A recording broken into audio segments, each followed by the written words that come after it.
दोस्तों, अगर आप भी इंडिया और श्रीलंका वुमेन टीम के बीच खेला गया एशिया कप का एक सांस रोक देने वाला फाइनल मुकाबला आपको पसंद आया हो तो वीडियो को लाइक जरूर कीजिएगा। दोस्तों, आज का वीडियो लाइक टारगेट 100 लाइक्स का है, तो दोस्तों वीडियो को लाइक करना बिल्कुल भी ना भूलें। तो चलिए समय न लेते हुए शुरू करते हैं इस फाइनल की सबसे रोमांचक हाईलाइट का वीडियो।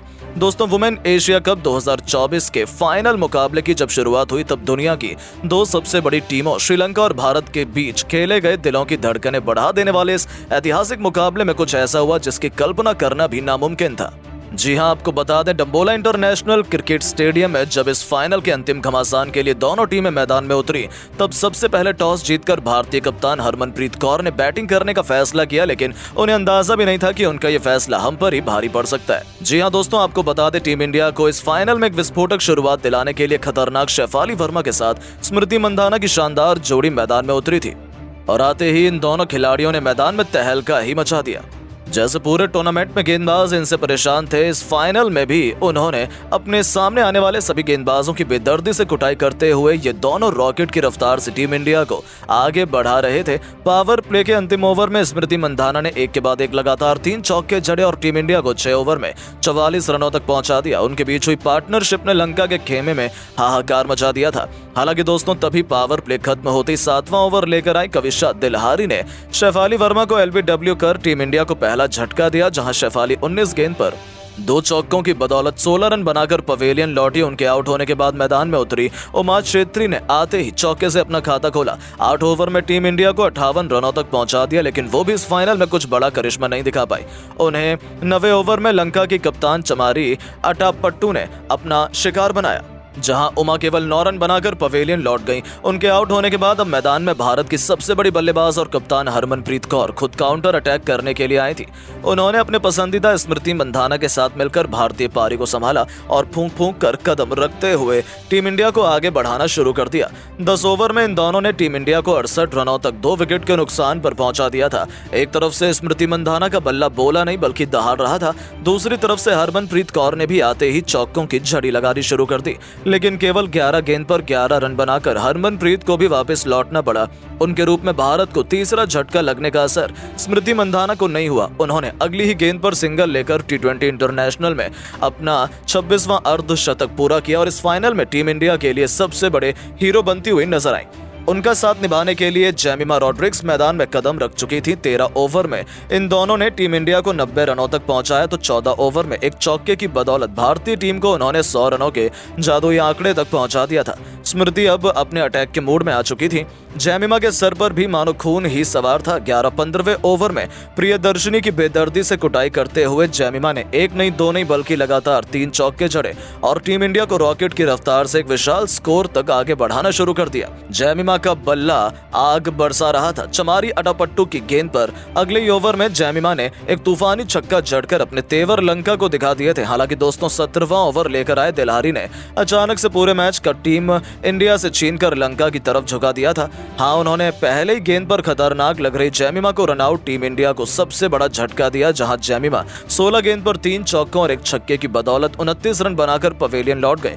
तो इसी ओवर की 5वीं गेंद पर दिलहारी ने स्मृति मंधाना का शिकार कर टीम इंडिया की कमर ही तोड़कर रख दी थी। भारतीय खेमा तो हैरान और परेशान हो गया था, क्योंकि स्मृति मंधाना भी 47 गेंद पर 10 चौकों की बदौलत 60 रनों की बेमिसाल पारी खेलकर आखिरकार पवेलियन लौट गई थी। उनके आउट होने के बाद रनों की रफ्तार जरूर धीमी हुई, लेकिन 19वें ओवर में ऋचा घोष ने लगातार 2 चौके और एक तूफानी छक्का, वो भी दिलहारी के खिलाफ जड़कर 19 ओवर में टीम इंडिया को 158 रनों तक पहुंचाया। तो आखिरी ओवर में भी उनके बल्ले से एक चौका निकला। हालांकि वो पारी खत्म होने से पहले ही आउट हो गए।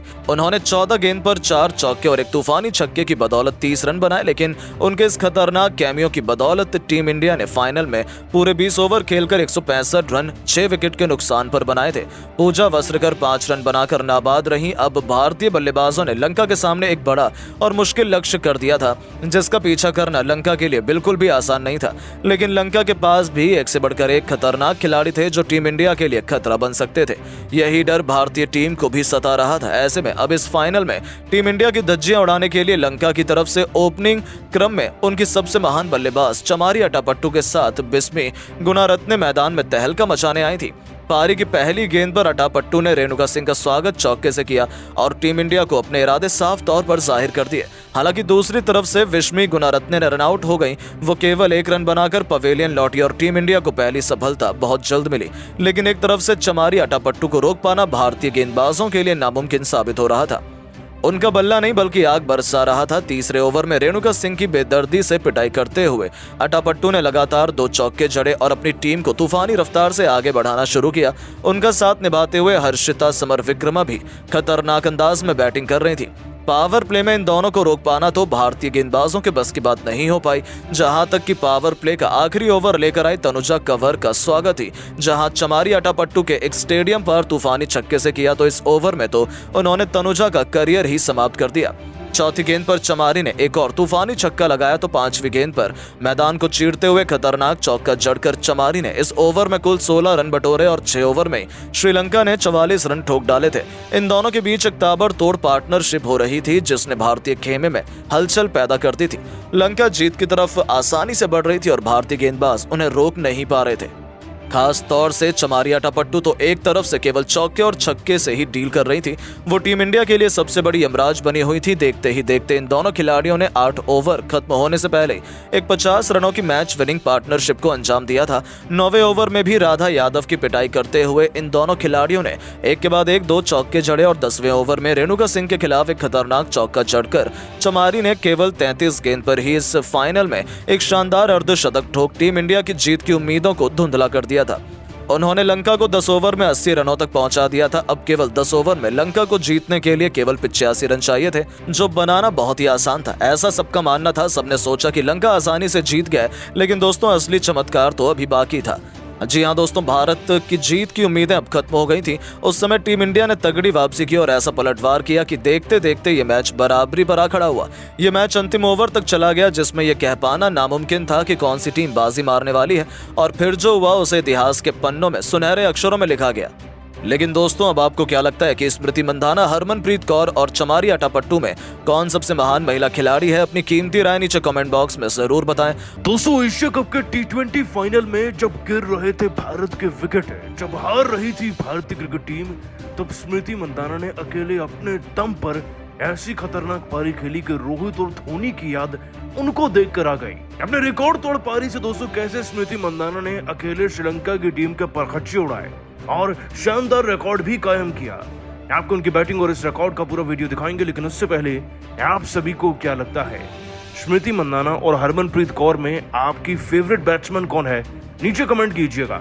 दोस्तों, एक तरफ श्रीलंका में भारतीय मेंस टीम अभी T20 सीरीज खेल रही है, तो वहीं दूसरी तरफ चल रहा है फाइनल, एशिया कप का वो फाइनल जिसमें सबको हराकर भारतीय महिला टीम ने अपनी काबिलियत को साबित किया है और आज फाइनल की लड़ाई लड़ते हुए कुछ ऐसा कर दिखाया कि देखकर पूरा देश स्मृति मंधाना को भारत का धोनी बता रहा है।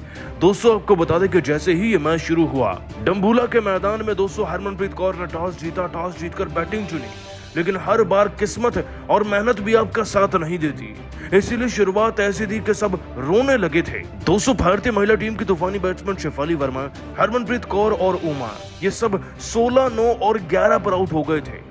बल्लेबाजी का सारा भार मानो स्मृति मंधाना के कंधों पर आ चुका था, लेकिन इस खिलाड़ी ने आज निराश नहीं किया, बल्कि ऐसी उम्दा पारी खेली जो सदियों तक याद रखी जाएगी। दोस्तों, शेफाली वर्मा का विकेट गिरने के बावजूद भी शुरुआती दौर में ही पारी के तीसरे ओवर में प्रियदर्शनी को स्मृति मंधाना ने 2 बैक टू बैक चौके चढ़कर प्रेशर वैसे ही श्रीलंका की टीम पर ट्रांसफर कर दिया था और उन्होंने ये बता दिया था कि विकेट भले ही कितने गिरे, लेकिन दूसरे छोर पर कौन है कौन नहीं, इससे उन्हें कोई फर्क नहीं पड़ता आज। इसके बाद दोस्तों कुछ ऐसा ही कारनामा उन्होंने प्रबोधानी के ओवर में किया पारी के 6ठे ओवर में, जब उन्होंने फिर से 2 गेंदों पे 2 बैक टू बैक चौके चढ़े। इसके बाद दोस्तों पारी के 9वें और 11वें ओवर में भी स्मृति मंधाना ने कुछ ऐसा ही किया। इन 2 ओवर के अंदर दोस्तों स्मृति मंधाना ने 4 चौके और जड़कर अपनी पारी को 50 के बेहद करीब पहुंचा दिया था। एक तरफ दोस्तों जहां भारतीय क्रिकेट टीम के 87 पर 3 विकेट हो गए थे, तो वहीं दूसरी तरफ अकेले लड़ रही स्मृति मंधाना भारतीय क्रिकेट टीम को 100 के पार ले गई थी। इसके बाद दोस्तों प्रियदर्शनी के ही ओवर में पारी के 13वें ओवर में उन्होंने अपना 50 पूरा किया,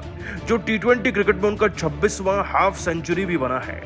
दोस्तों स्मृति मंधाना ने यह रिकॉर्ड तो बनाया ही, साथ ही साथ फाइनल में भारतीय क्रिकेट टीम की तरफ से एशिया कप में अर्धशतक लगाने के मामले में भी वो सबसे आगे हो गई हैं। इसके बाद रोड्रिगेज ने भी उनका साथ दिया और खूब चौके अपनी पारी में लगाए, जिससे कि भारतीय क्रिकेट टीम का स्कोर उछलकर 90 से अब 130 के पार पहुंच चुका था, वो भी मात्र 15 ओवर के अंदर, यानी कि 160-170 साफ दिख रहा था।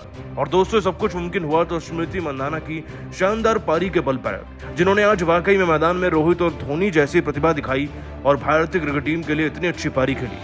उनकी लगभग शतक जैसी इस पारी को आप 10 में से कितने नंबर देंगे और रिकॉर्ड्स को भी नीचे कमेंट करके बताइएगा।